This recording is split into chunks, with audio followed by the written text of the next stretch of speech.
Hello বন্ধুরা, আমার চ্যানেলে আপনাদের সবাইকে স্বাগত। আশা করি আপনারা সবাই ভালো আছেন। তো আজকে পাস্তা একদম সহজ পদ্ধতিতে বানানো আপনাদের বলছি। তার জন্য ক্যাপসিকাম, গাজর, একটু রসুন, পেঁয়াজ, কাঁচা লঙ্কা, কর্ন, দুটো ডিম, জাস্ট পাস্তাটাকে আমরা বয়েল করে নেব 10 থেকে 15 মিনিট। তারপর ওটাকে আমরা আলাদা জল ঝরিয়ে রেখে দেবো। তার মধ্যে একদম সামান্য তেল দিয়ে আমরা ডিমের সাদা অংশটাকে ভালো করে ভুজিয়া করে নেব। সেটা রাখার পরে ডিমের যে কুসুমটা আছে সেটাকে আমরা সুন্দর একটা অমলেটের মতো করে সেটাকে ছোটো ছোটো পিস করে ডেকোরেশনের জন্য তুলে রেখে দেবো। যারা খেতে না চান, যাদের শরীরে প্রবলেম, মনে করুন মোটা হয়ে যাচ্ছেন, বা তারা ওটা স্কিপ করতে পারেন, না খেতেও পারেন, ওটা জাস্ট ডেকোরেশনের জন্য রাখতে পারেন, বাড়িতে যারা খায় তাদের জন্য দিতে পারেন। তারপর কী করলাম, ডিমটাকে ভাজা হয়ে গেল অলরেডি আমাদের। সামান্য একটু তেলের মধ্যে, সামান্য, দেখতেই পাচ্ছেন কোনো তেল নেই, তার মধ্যে পেঁয়াজটা দিয়ে দিয়েছি। পেঁয়াজটা হালকা ভাজা হয়ে গেলে তার মধ্যে দিয়ে দিলাম রসুন কুচিটা আর কাঁচা লঙ্কাটা দিয়ে হালকা একটু ভাজতে হবে, খুব বেশি না, মানে হালকা শ্যালো ফ্রাই যাকে বলে। তার মধ্যে দিয়ে দিলাম গাজর, সেটাকেও আমরা হালকা ফ্রাই করব। হালকা ফ্রাই করার পরে দিয়ে দেবো ক্যাপসিকামটা হালকা ফ্রাই করতে হবে হালকা হাতে, বেশি আঁচটা কমিয়ে আমরা ভাজছি যাতে খাবারের গুণগুলো ওর মধ্যে থাকে।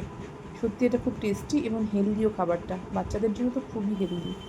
তারপর দিয়ে দেবো সামান্য লবণ, যাতে সবজিটা একটু একটু মজে, মানে একটু বয়েল হয়। তার মধ্যে ব্ল্যাক পেপার, মানে গোলমরিচের গুঁড়ো দেবো একটু সামান্য, একটু ঝাল ঝাল, এটা তো অবশ্যই দরকার।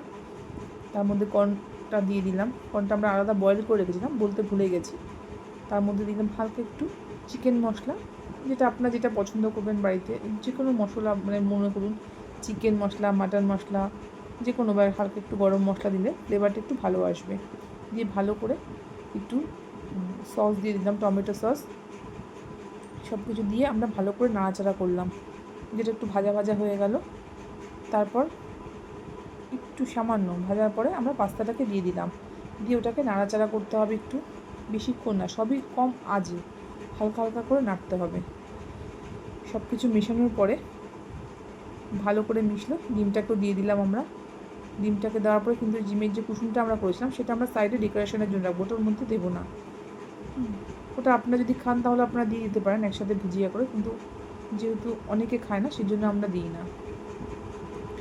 লাস্ট ফিনিশিংয়ে আমরা দেবো, আর একটু ঝাল কম হয়েছিলো বলে একটুখানি গোলমরিচ দিয়ে দিয়েছিলাম আমরা, আর একটু সস, একটু অরেগানো দেবো, যেটা ফ্লেভারটা ভালো আসে, সামান্য পরিমাণে, খুব বেশি না।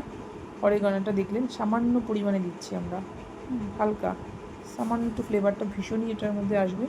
আমরা যাতে চিজ ইউজ করেছি না, ময়দা ইউজ করেছি না, কিচ্ছু না, জাস্ট সিম্পল একটা রেসিপি। সত্যি খেতে অসাধারণ একটা রেসিপি হয়।